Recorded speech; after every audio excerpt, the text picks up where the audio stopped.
오늘은 달라지는 인생이라는 우리 제목으로 함께 은혜의 말씀을 나누겠습니다. 여러분, 우리가 살아가면서 많은 사람들과 인간 관계를 맺으면서 인생을 살아갑니다. 그런데 그 관계 중에서 중요한 것은 바로 믿음이라는 것입니다. 그러면 여러분, 믿음이란 무엇일까요? 믿음이 중요하다고 제가 지금 말씀드렸는데 이 믿음이 무엇일까요? 믿음은 신뢰와 사랑입니다. 여러분, 이 세상을 살아가면서 우리에게 많은 만남이 있습니다. 그 중에 중요한 만남은 바로 결혼입니다. 제가 많이 생각을 해봤는데 결혼만큼 중요한 만남이 없는 것 같습니다. 그래서 저도 곰곰이 생각해보니 저희 집 사모님에게 믿음을 주었어요. 신뢰와 사랑을 많이 주었습니다. 많은 믿음을 수시로 주었습니다. 그래서 그 결과 제가 프로포즈를 받았습니다. 할렐루야. 원래 남자가 해야 되잖아요, 그죠? 제가 얼마나 많은 믿음과 사랑과 신뢰를 주었던지 결혼하고 싶어서 먼저 저에게 프로포즈를 했습니다. 할렐루야. 은혜가 안 되나요? 할렐루야. 여러분, 일반적으로 우리가 살다 보면 그저 먹고 사는 문제나 또는 직장일이나 아니면 우리 일상의 여러 끊임없는 문제에 얽매여서 우리가 인생을 조금 고민하거나 인생의 질문을 던지지 못하고 살 때가 많이 있다는 거예요. 학창 시절이나 청년 시절에 윤리도덕 시간에 잠시 질문했던 것 외에는 내가 왜 살아야 되는지, 또한 인생이란 무엇인지, 그리고 내가 어디서 왔는지, 그리고 어디에 있는지, 그리고 무엇보다 중요한 게 있습니다. 뭘까요? 내가 지금 잘 살아가고 있는가에 대한 이런 궁극적인 질문을 하지 않고 살 때가 많다는 것입니다.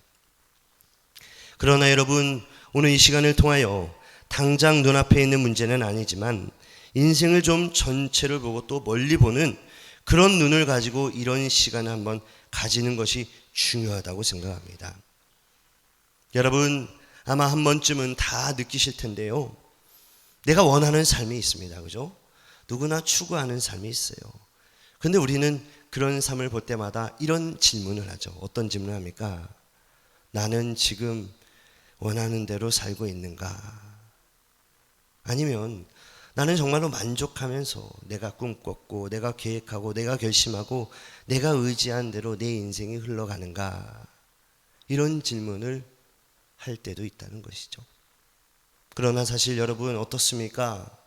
이 질문에 네라고 대답하는 사람이 거의 없다는 거예요. 다시 말씀드리면 내가 원하지 않는 상황을 만나고 내가 원하지 않는 삶을 살아가는 것, 이것이 바로 우리의 인생이라는 것입니다. 여러분, 사람들은 2%가 부족하기 때문에 끊임없이 다름질을 치며 살아가고 있습니다. 이게 무슨 말이냐면 우리가 아무리 채우려고 해도 안 채워진다는 거예요. 예를 들어 나는 무엇인가 계속해서 내 마음속에 넣어두는데 내 마음 깊은 곳은 진정한 만족감이 또한 진짜 행복감이 없다는 것입니다. 즉 돌아서면, 즉 시간이 지나면 여전히 어떻다는 거예요? 허전한 마음이 있다는 것입니다.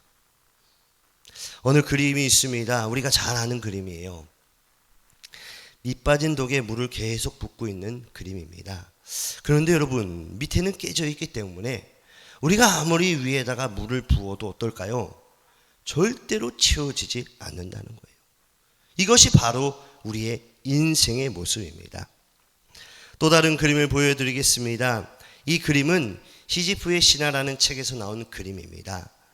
사실 인생이란 돌을 산 위에 올려놓으면 조금 있으면 어떻습니까? 굴려 내려가고, 그죠? 또 올려놓고 열심히 우리가 살아가면 어때요? 또 시간이 지나면 어떤 사건이 있으면 또 굴러 내려가고, 이것이 끝없이 반복된다는 거예요. 변화가 없다는 것입니다. 그러면 여러분, 과연 내 삶은 어떤 반복이 일어나는가? 또는 올바른 변화가 일어나고 있는가? 아니면 내가 젊었을 때보다 나이가 들어가면서 더 원숙해지고 더 깊어지고 더 풍성해지고 더 멋있어지고 또한 더 아름다워지고 있는가? 아니면 여러분 더 망가지고 있는가? 이것을 한번 생각해 볼 필요가 있다는 것입니다. 여러분, 나이가 많다고 성숙해지는 것은 아닙니다. 오히려 더 유치해질 수도 있습니다. 인간의 변화는 쉽지 않다는 거죠. 또한 만족도 어떻습니까? 쉽지 않다는 거예요. 그리고 인간은 존재론적으로 불안합니다. 그래서 사람들은 이 불안을 해결하기 위해서 무엇인가에 돈을 씁니다. 다시 말씀드리면 많은 것을 자기 주변에 쓰지만 이 근본적인 불안을 해결할 수가 없다는 거예요.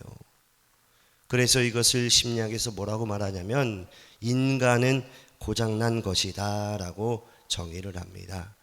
심리학의 정의의 첫 번째 시작이 뭐냐면 인간은 고장난 기계다, 인간은 고장났다, 이렇게 정의를 하면서 시작을 한다는 것이죠.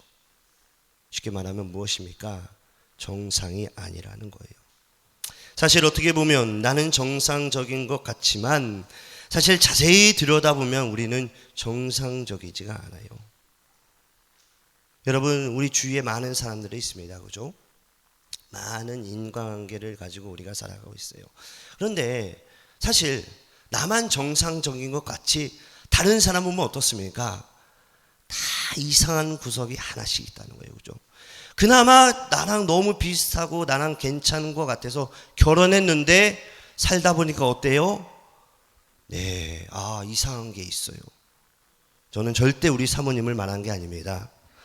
이상한 게 있어요. 아쉬운 게 있어요. 그나마 잘 맞아서 결혼했는데. 이러는 것이 뭐예요? 우리의 인간이라는 것이죠. 여러분, 고장난 자동차를 운전해서 목적지를 갈 수 없습니다. 또한 아무리 자동차가 좋아도 운전자가 잘못되어 있으면 그것은 온전히 목적지로 향해 갈 수 없다는 것입니다. 사랑하는 성도 여러분, 우리의 인생은 어떻습니까? 우리의 인생에 만족하십니까? 아니죠. 만족하는 사람이 사실 거의 없을 거예요. 그죠? 뭔가 계속 부족하죠. 더 갖고 싶죠. 예를 들어 나는 그 정도면 만족할 것 같은데, 이 정도 수준이면 이제 된 것 같은데, 그러나 어떻습니까? 만족되지 않는다는 거예요. 즉 필요는 채워지지만 만족하지 못하는 이유가 바로 내 안에 욕심과 욕망이 있기 때문에 그렇습니다. 그러면 여러분, 욕망은 어디서 왔습니까? 다시 말씀드리면 이 욕망의 문제가 해결되지 않는 한 우리는 만족한 삶을 살 수 없다는 거예요. 그래서 어떤 것을 가져도 만족되지 않는 삶을 살아간다는 것이죠. 그것이 뭐예요? 바로 인생이라는 것입니다. 여러분, 성경에 나오는 솔로몬은 후궁까지 합쳐 1000명의 아내를 거느렸습니다. 그러나 그는 만족감이 없었습니다. 그래서 솔로몬은 전도서 1장 2절에서 이렇게 고백하고 있습니다. 같이 읽겠습니다. 시작. 전도자가 이르되 헛되고 헛되며 헛되고 헛되니 모든 것이 헛되도다. 아멘. 여러분, 제가 외국에서 공부했을 때 하루는 공중 화장실에서 이상한 걸 봤습니다. 공중 화장실에 갔는데 제가 이상한 걸 봤어요. 그게 뭐냐면 조그마한 노란색 철 박스가 각 화장실 칸마다 다 있는 거예요. 그리고 더 이상한 것은, 그것을 제가 좀 신기해서 가만히 봤거든요. 더 이상한 것은 이 노란색 철 박스 위에, 바로 위죠, 위에 일자로 된 구멍이 있습니다. 볼펜심 정도 들어가는 그런 구멍이 있는 거예요. 그래서 이게 뭔가, 이게 뭐지? 이래서 나중에 친구들한테 물어봤습니다. 그러자 오지 친구들, 호주 친구들이 하는 말이 아주 놀라운 이야기를 해줬습니다. 그게 뭐냐면 호주에는 좀 마약을 하는 사람들이 있습니다. 이 마약을 하고 바늘을 거기에다 넣으라고 정부에서 만들어 놓은 것이라고 들었어요. 여러분, 마약을 하면, 저는 안 해봤지만 마약을 하면 정신을 잃어버리고 몸을 흔들흔들 거리니까 혹시나 다른 사람에게 그 바늘이 찔리지 않기 위해서 그 바늘을 노란색 철박스에 넣으라고 그것을 만들어 놨다는 거예요. 여러분, 마약이 왜 있습니까?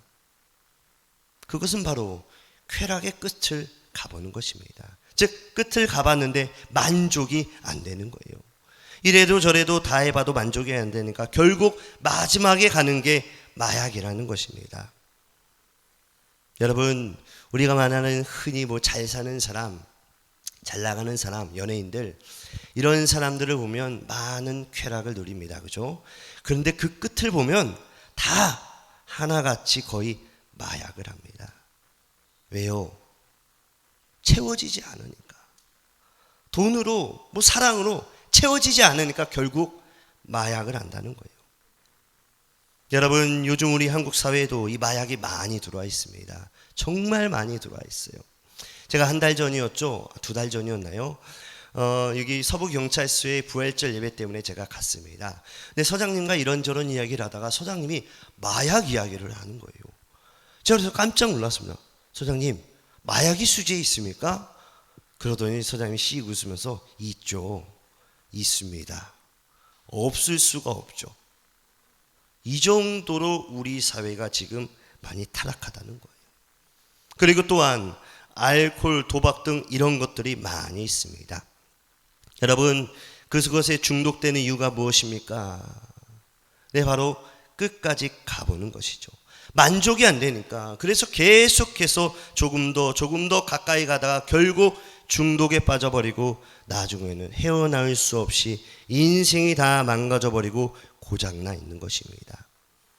이와 같이 인간이 고장나 있는 거예요. 즉 내가 원하는 삶을 살지 못하는 것입니다.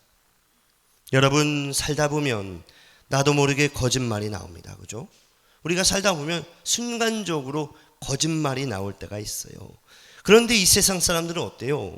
거짓말을 밥 먹듯이 하는 사람들이 더 많다는 거예요. 다시 말씀드리면 우리의 삶이 거짓이라는 것이죠. 여러분, 한번 이 세상을 둘러보세요. 거짓 없는 게 어디 있는지 거의 다 거짓입니다. 그죠? 다 거짓이에요. 이게 좀 과하면 뭐죠? 사기죠. 이런 것이 많다는 것입니다. 이와 같이 우리가 얼마나 악한지 모릅니다. 그런데 우리는 겉으로 어떻습니까? 다 포장하면서 살아가요. 문제가 없는 것처럼 그럴듯하게 보이면서 살아간다는 것이죠. 즉 우리는 인생을 포장하면서 살아가고 있습니다. 여러분, 성경은 인생을 이렇게 이야기합니다. 로마서 3장 10절 말씀입니다. 같이 읽겠습니다. 시작. 기록된 바 의인은 없나니 하나도 없으며 아멘. 여러분, 이 말씀을 보시면 모든 사람이 다 죄인이라는 거예요. 간혹 이런 분이 있을 수 있습니다. 죄인 이렇게 이야기하면 교회를 가면 죄인 그러는데 상당히 기분이 나쁩니다. 이렇게 말하는 사람이 있어요. 내가 죄인이라서 교회를 가야 되나요? 이렇게 반박하는 사람도 있다는 거예요. 그러나 여러분, 기분 나빠하실 필요가 없어요. 왜냐하면 우리는 매일같이 죄를 지으며 살아가기 때문에 그렇습니다. 그런데 여러분, 사실 우리는 죄를 지어서 죄인이 아니라, 잘 들으십시오, 사실 우리는 죄인이기 때문에 죄를 짓는 것입니다. 다시 말씀드리면 죄를 안 짓고 싶어도 안 지을 수 없는 존재라는 거예요. 그래서 나는 행복하게 살고 싶은데 행복이 안 되는 이유가 바로 그 뿌리에 뭐가 있냐면 죄라는 문제가 있다는 것입니다. 즉 죄인이라는 표현을 다른 표현으로 말하면 우리는 망가진 존재라고 말할 수 있죠. 기계로 치면 작동이 안 된 고장난 것, 즉 기계가 제 소리도 못 내고 또 제 기능을 감당하지 못하는 것, 이것이 바로 우리의 인간이라고도 말할 수 있는 거예요. 그러니까 어떻습니까? 내가 하고 싶은 대로 그냥 마음대로 살다가 어딘가에 부딪히고 넘어지고 결국 쓰러지는 사람들이 많다는 거예요. 이와 같이 나도 모르게 내 삶의 사건 사고가 많이 나는 것입니다. 그래서 여러분, 우리의 삶을 불행하게 만들고 고통으로 몰아넣는 것은 결국 죄라는 것을 기억하시기 바랍니다. 그래서 성경 말씀하고 있습니다. 로마서 6장 23절 말씀입니다. 제가 읽겠습니다.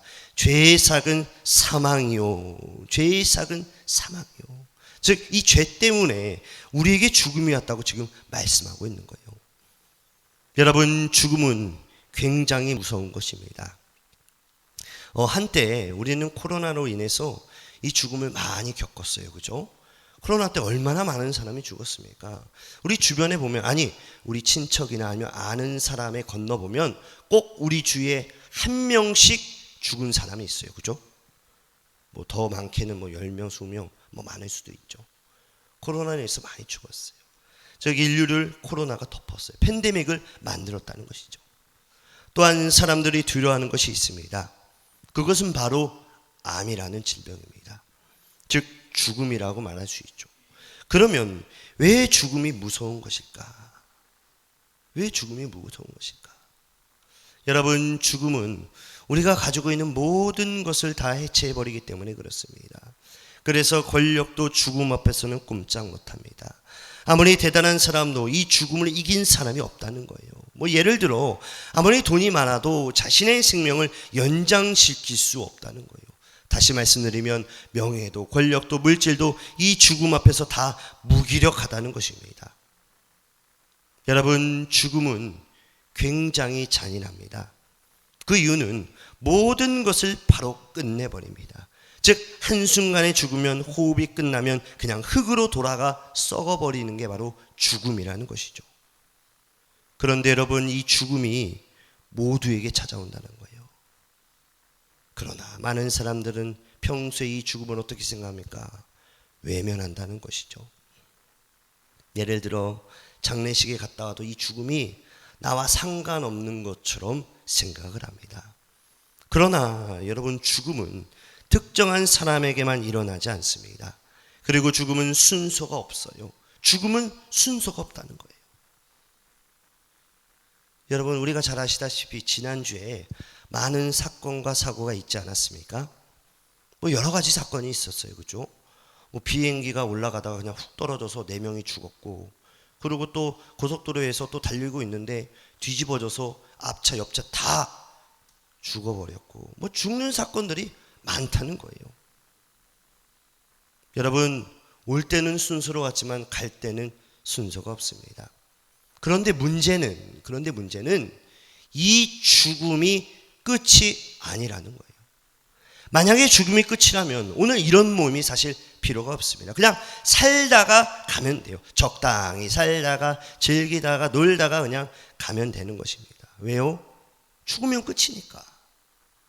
그러나 여러분, 성경은 죽음이 끝이 아니라고 말씀하고 있습니다. 그래서 히브리서 9장 27절 말씀을 보시면 같이 읽겠습니다. 시작.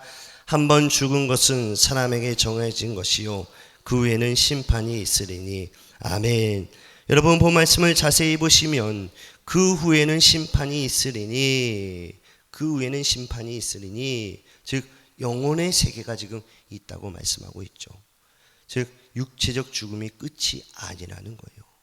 그래서 어쩌면 이 죽음이 새로운 시작입니다. 여러분, 이 죽음에 대해서 저는 자주 설교를 하지 않지만 우리가 이 죽음에 대해서 설교를 할 때 사실 확 와닿지 않는 이유 중에 하나가 무엇이냐면 내일이 아니기 때문에 그렇습니다. 내가 아직 경험해 보지 않았기 때문에 그렇다는 거예요. 한 예를 들겠습니다. 여러분, 아기는 어머니 뱃속에서 10개월 정도 있습니다. 그죠? 10개월 정도 있어요. 그런데 이 아기 입장에서는 이 10개월이라는 시간이 끝날 줄 알았는데, 이게 다인 줄 알았는데, 그러나 어떻다는 거예요? 아이가 태어나면, 이 세상에 나오면 80년이라는 인생을, 90년이라는 인생을 알 수 있는 것입니다. 즉 새로운 세계가 있다는 것을 그때 안다는 거예요. 여러분, 우리의 인생도 똑같습니다. 우리의 인생이 80, 90 사는데 이 기간 동안 우리가 어떻게 살아가느냐에 따라 하나님의 때, 죽음의 때에 우리의 남은 영혼의 때를 살아갈 수 있다는 것이죠. 여러분, 우리 교회는 부설로 지역사회로해서 요양원을 운영하고 있습니다. 그래서 임종 직전에 많은 어르신들을 보았어요. 다양한 죽음을 봤습니다. 죽음을 앞두고 있는 사람들 중에 너무너무 괴로워하는 사람들을 제가 많이 봤습니다. 여러분, 믿음이 있는 사람이 있어요. 믿음이 있는 사람이 있는데 이 사람이 믿음이 갑자기 중간에 없어져서 이렇게 임종을 맞이했습니다. 그러면 어떨까요? 그분은 우리의 생각과 다르게 아주 고통스럽게 죽습니다. 뭐 소리를 지르기도 하고 아주 무섭게 죽어요.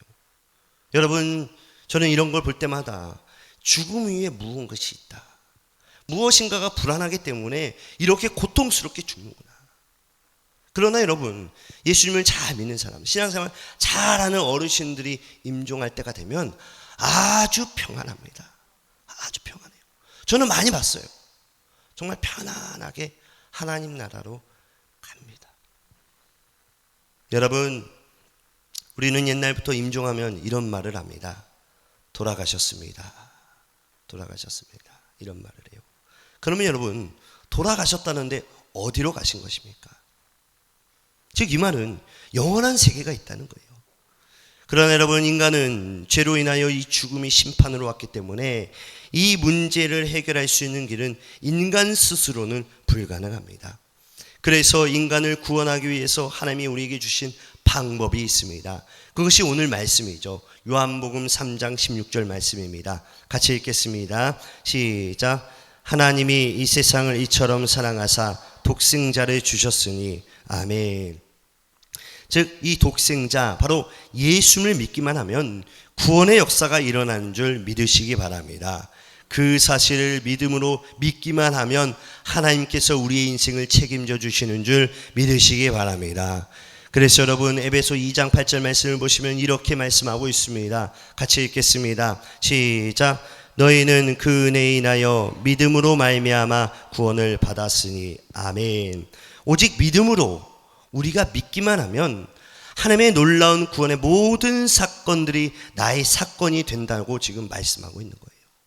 그리고 더 나아가 구원이 임하면 역사가 일어날 때, 구원의 역사가 일어날 때 요한복음 1장 12절의 말씀처럼 영접하는 자, 곧 그 이름을 믿는 자들에게는 하나님의 자녀가 되는 권세를 주셨으니 이러한 자녀의 권세를 받는 줄 믿으시기 바랍니다. 여러분, 구원을 얻기 위해서 뭐 산에 가서 돌을 닦아야 되는 건 아니에요. 여러분, 사실 이 구원이라는 것은 다른 종교에도 있습니다. 다른 종교도 보면 사실 구원받기 위해서 무엇인가 더 살기 위해서, 영생을 위해서, 이생을 위해서 열심히 믿어요. 제가 호주에 있을 때 뭐 몇 번 말씀드렸는데요, 여러 종교 애들과 같이 산 적이 있습니다. 특히 이슬람 애들이랑 같이 산 적이 있어요. 제가 사실 이제 컬리지에서 유니버시티 본과로 들어갈 때 컬리지에서는 조그마한 방에서 공부하기 때문에 사실 이슬람 애들이 있어도 잘 몰랐어요. 이들의 예배 스타일, 기도 스타일을 잘 몰랐습니다. 그런데 본과에 들어가니까, 유니버시티에 들어가니까 한 강의에 몇 명씩 들어오면 800명, 많게는 뭐 1000명, 큰 강의실에서 한꺼번에 뭐 이제 강의를 합니다.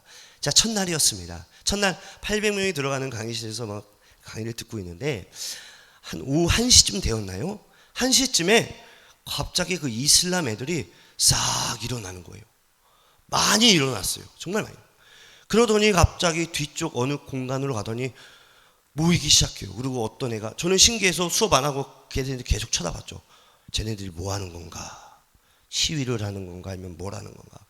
근데 어떤 애가 카페트를 쫙 깔더니 갑자기 단체로 줄을 쫙 오와 열을 딱 쓰더니 갑자기 절을 하기 시작합니다. 한 여러 번 해요. 여러 번. 근데 여러분, 좀 이상한 것은 교수님이 아무 말 안 한다는 거예요. 그 옆에 많은 친구들이 있었거든요. 아무도 동조를 안 한다는 거예요. 저 혼자 신기하게 동조되어서 계속 쳐다보고 있었습니다. 쟤네가 뭐 하는 걸까? 왜 저러고 있을까? 왜 기도를 할까? 그런데 여러분, 한 5분이 지났나요? 다시 돌아오는 거예요. 돌아와서 싹 앉는 거예요. 저는 너무너무 궁금했습니다. 물어보고 싶었지만 물어볼 수 없었어요. 왜? 민망하니까. 그래서 수업이 끝나고 호주 친구한테 물어봤습니다. 야, 왜 이슬람 애들은 갑자기 1시에 일어나서 왜 저희 가서 막 기도하냐 했더니, 쟤네는 하루에 5번 기도해. 근데 그 기도 시간을 꼭 지켜야지 얘네가 구원을 받는데, 그래서 우리나라는 그런 걸 다 이해해 주기 때문에 괜찮아, 이러는 거예요. 여러분, 죽은 신도 죽어있는 신도 이렇게 그들이 열심히 목숨을 걸고 예배를 하고 기도를 하는데 살아있는 하나님을 우리는 어떻게 생각합니까? 저는 이것을 볼 때마다 참 많은 것을 느꼈어요. 또 어떤 사람들은 이런 이야기를 합니다. 공부를 많이 하면 구원을 받는다고 생각합니다. 여러분, 세상에서 말하는 어떤 선행을 한다 할지라도 그 선행이 하나님에게 만족시켜 우리가 얻을 수 있는 게 아니라는 거예요. 구원을 절대로 얻을 수 없다는 것입니다. 다시 말씀드리면 우리가 어떤 노력을 해도 하나님께 갈 수 있는 길이 없다는 것입니다. 그 이유는 하나님이 스스로 우리에게 인간으로 오셨기 때문에 내가 믿음으로 받아들이기만 한다면, 그것을 믿기만 한다면 우리가 구원을 받을 수 있다는 것이죠. 중요한 것은 그 구원이 우리 편에 있는 게 아니라 하나님 편에 있는 줄을 믿으시기 바랍니다. 즉 하나님 편에서 구원의 길을 열어주시는 줄 믿으시기 바랍니다. 여러분, 우리가 아무리 채우려고 해도 채워지지 않는 게 우리의 인생입니다. 그죠? 제가 무엇인가 갖고 싶어서 열심히 돈을 모읍니다. 그리고 결국 그것을 삽니다. 어때요? 너무 기뻐요. 그런데 그 기쁨이 오래 가나요? 아니에요. 한 달, 두 달, 세 달, 1년이 지나면 시시해지는 것이죠. 여러분, 사실 저는 이제 차가 없어가지고 결혼할 때 차를 샀습니다. 산타페를 샀어요. 와, 사자마자 너무 좋았어요. 천국이 따로 없어요. 차에서 자고 싶더라고요. 우리 사모님이 그런 말 하지 말라고 하더라고요. 집은 잡에서 자라. 지금 어찌됐든 너무 좋아요. 그래서 어떻습니까? 우리 집사님들 다 공감할 거예요. 새 차 사면 어때요? 절대로 자동 세차장 안 갑니다. 손 세차장 가요. 열심히 닦습니다. 한 달, 두 달, 세 달 지났나요? 네 달부터 좀 힘들어지기 시작해요. 힘들다. 1년이 지났을까요? 어느 세월에 자동 세차에 들어갑니다. 긁혀도 그렇게 신경 안 쓴다는 거예요. 왜 그래요? 우리의 만족함이 그렇게 영원하지 않다는 것입니다. 그러나 여러분, 내가 예수님을 모실 때, 내 안에 예수님을 모실 때 내 안에 예수님의 은혜가 충만한 줄 믿으시기 바랍니다. 그리고 더 나아가 불안감이 사라지고 공허함이 사라지고 무엇보다 외로움과 갈증이 해결되는 은혜를 맛보게 되는 줄 믿으시기 바랍니다. 말씀을 마무리하겠습니다. 여러분, 우리의 인생에 가장 좋은 것은 축복의 만남입니다. 여러분, 친구를 만나고 배우자를 만나고 스승을 만나고 많은 만남들이 우리의 인생에 많은 영향을 주지만 사실 최고의 만남은 신적 만남이에요. 신적 만남이 최고의 만남이라는 것이죠. 다시 말씀드리면 1대1로 하나님과 내가 만나게 될 때 우리 인생에 여러 가지 역사가 일어나고 변화가 일어난다는 거예요. 그리고 더 나아가 어떻습니까? 우리의 삶 가운데 하나님의 놀라운 인도하심을 우리가 볼 수 있다는 것입니다. 그래서 여러분, 특별히 이 시간에 살아계신 하나님을 만나시는 우리 귀한 성도님들이 되시기를 간절히 축원합니다. 무엇보다 내 삶 속에 말씀을 통해서, 기도를 통해서 날마다 매 순간마다 기적의 하나님을 만나시기를 간절히 축복합니다. 돌아오는 주도 하나님의 능력 가운데 날마다 승리하는 우리 귀한 성도님들 되시기를 간절히 축복합니다. 아멘.